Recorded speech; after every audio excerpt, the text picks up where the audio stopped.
Welcome.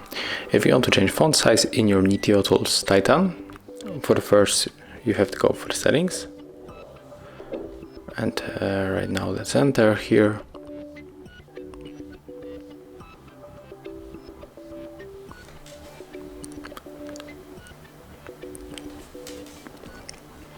Let's go for the display, so we have to scroll down.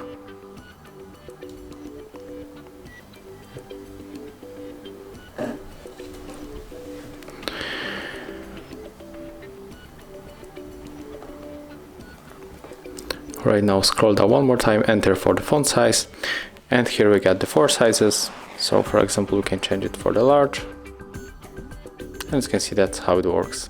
Thank you guys for watching. Leave thumbs ups, comments, and subscribe to our channel.